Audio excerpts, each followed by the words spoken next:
See, both of the sons are trying to avoid coming to the Father. They're both runners. The first son is running away from the Father. The other son is running for the Father. Some of you are running for the Father right now. You're just tirelessly running, seeking his approval, desiring that he'd say, well done, good and faithful servant. And you've forgotten that when Jesus came out of the baptismal waters, he already said it to his son. And if your life is hidden in Christ, he said it to you.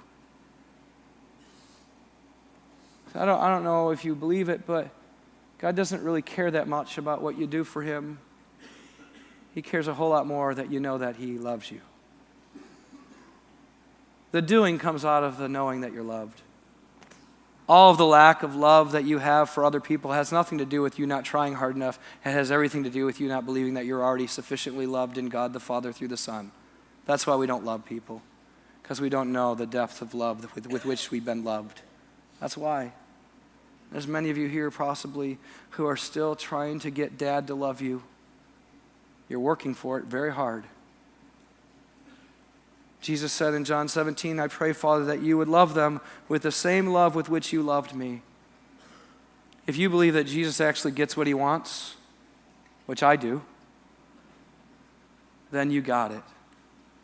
The Father loves you like he loves the Son. When's the last time you walked around and went, I am loved like Jesus? Why? Because Jesus laid down his life for you. And Jesus made it possible for you to receive the Father's love by making you no longer a child of wrath who rebels against God, but a child of love, deeply loved by God. That's true for you, brothers and sisters, if your faith is in Christ Jesus and what he accomplished for you through his death. Nothing can separate you from the love of God that is in Christ Jesus. Nothing.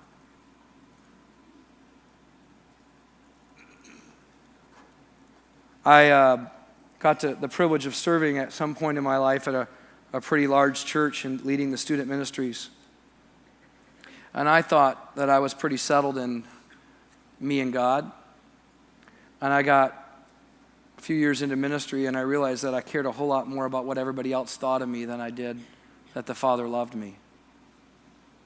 I mean, you'll do really, really messed up things when you're living for people's approval.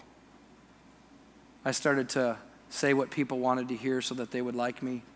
I started to compromise my convictions so that I would feel better about the outcomes because at least they liked me.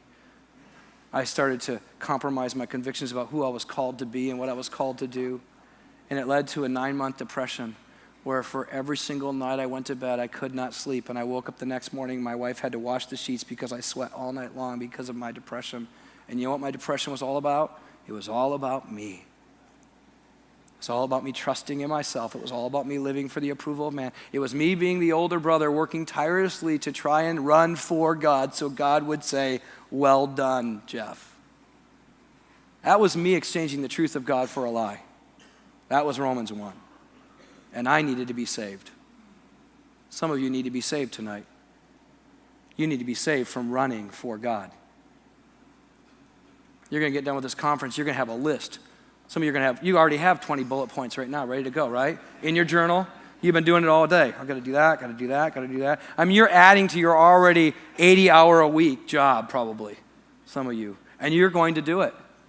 And you're going to lose your soul because you will not receive the Father's love simply because he loved you in the Son. It's like you're in his house, but you don't receive it. It's like you know it's all there, but you keep yourself at a distance. Brothers and sisters, there is a party going on in the house of God right now. And there was a sacrifice that was given.